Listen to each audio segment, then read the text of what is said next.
Sempre que eu vejo o anúncio de um novo jogo AAA de mundo aberto, eu tenho um receio. As afirmações sobre o tamanho do mapa e como ele vai ser bonito e como ele vai superar todos os últimos jogos em escala e detalhe sempre vão me deixar com o pé atrás. Isso realmente é algo bom ou a gente chegou num ponto em que mundo aberto é só um artifício que vem sendo usado até demais na indústria? Bem-vindo ao Grimório. Eu sou o Matheus e hoje a gente vai conversar sobre jogos de mundo aberto e contextualizar sobre o que torna eles tão especiais nessa indústria. Aumentar o tamanho do mundo em jogos sempre foi uma meta ou um desafio para os desenvolvedores há muito tempo. Sempre demonstrou bem as evoluções de hardware e software na indústria, então é um tanto comum ver desenvolvedores comercializarem seus jogos com esse palavreado bonito sobre como seus mundos são massivos e exploráveis, mas isso os deixa realmente mais interessantes? Para a gente poder conversar sobre isso, eu trago alguns pontos que eu julgo serem bem importantes: travessia, significado e descoberta. Vamos começar com a travessia. Todo jogo de mundo aberto que consegue me envolver tem uma maneira interessante de se movimentar pelo seu mundo, que seja bem conectado às mecânicas do jogo e que me faça ter vontade de experimentar com maneiras de se locomover. Querendo ou não, isso traz à tona a qualidade do level design desses jogos.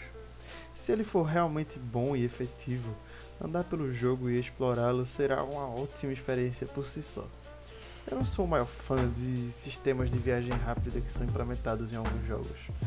Eu acho que certos desenvolvedores abusam muito dessa funcionalidade e que certos jogos acabam sendo impossíveis de serem jogados sem usar esses sistemas, impactando negativamente a experiência em alguns aspectos, transformando até alguns mundos que poderiam ser ricos e expansivos em experiências lineares e simplificadas por vários motivos.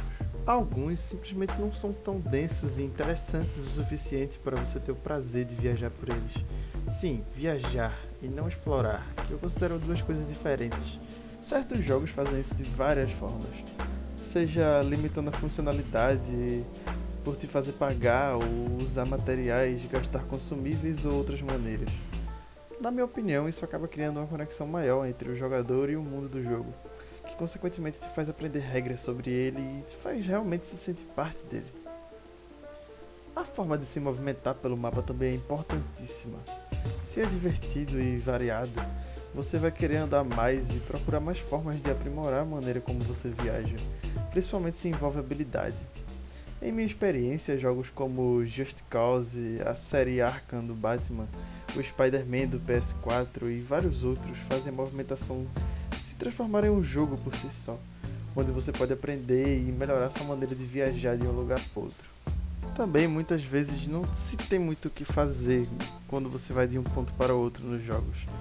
E não me leve a mal, não é que os jogos não tenham muita coisa para ser feita, muito pelo contrário, tem muita coisa. E é aí que vem a diferença entre viajar e explorar. Em certos jogos, ir para um destino muitas vezes parece que você só está andando para frente sem prestar muita atenção no que acontece em volta, pois realmente nada de interessante acontece ou o jogo não te dá razão nenhuma para andar manualmente pelo mapa, com exceção de alguns casos onde a visão do desenvolvedor e o foco do design do jogo é que ele tenha que parecer vazio, como é o caso de Shadow of the Colossus, que complementa de forma excepcional a atmosfera de solidão do jogo. Ou seja, se a maneira pela qual você viaja pelo jogo e se o level design forem obsoletos ou sem graça, resultando em um mundo e gameplay sem vida, você é praticamente forçado a usar esses sistemas que quebram a imersão, o que vai de conflito com a filosofia do mundo aberto. O uso de mecânicas e coisas interessantes para se fazer enquanto vai do ponto A até o ponto B do mapa são de muita importância, até porque o jogo cria um vínculo pessoal com o jogador. E é aqui que eu quero chegar nos próximos pontos, que são o significado e descoberta. Os seus momentos mais memoráveis de jogos provavelmente foram momentos de exploração, porque todos nós temos um impulso de descobrir coisas novas e é realmente emocionante. Então, jogos que conseguem replicar essa situação tão humana, obviamente ficam marcados em nossa memória de uma maneira positiva. A ideia de se ter um mundo massivo para explorar e descobrir segredos não é nova nos videogames, mas nem sempre é uma ideia tão bem executada. E não é apenas uma exploração geograficamente falando, mas sim a sensação de descoberta.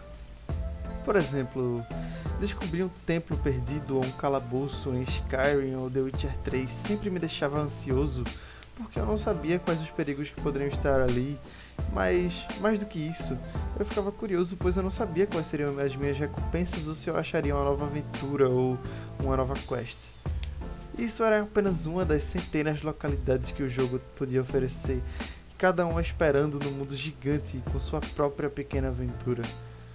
O jogador deve ser recompensado, e não apenas com itens, mas com estímulos visuais e auditivos.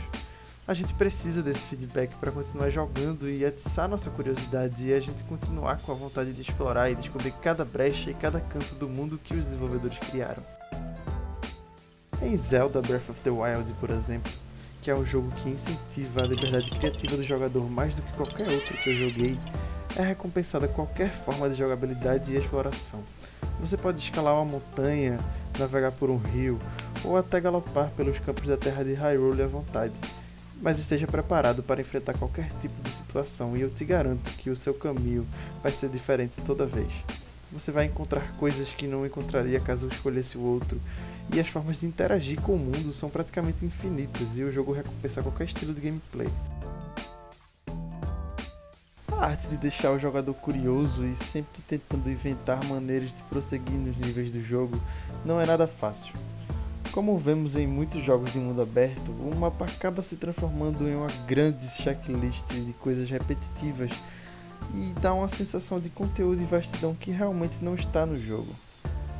A exploração intuitiva sempre é o melhor caminho, sem que o jogo te force muito a ir por um lugar ou te impeça de ir a outro sem algum motivo maior, porque a liberdade é o que a gente espera em jogos de mundo aberto como esse, e é o atrativo de muitos jogos sandbox, onde a sua imaginação realmente é o limite, elevando a outro nível o aspecto de exploração e liberdade. É um assunto muito extenso e vai muito de gosto também. Cada jogo nos toca de uma maneira singular e todos têm um universo incrível esperando pra gente explorar, e o seu favorito pode não ser o meu e não ter problema nenhum com isso. É divertido discutir sobre esses pontos porque esses mundos são criados com o maior carinho e cuidado, e sempre é mágico viver neles por muito tempo porque aprendemos muito sobre os jogos e também sobre nós mesmos.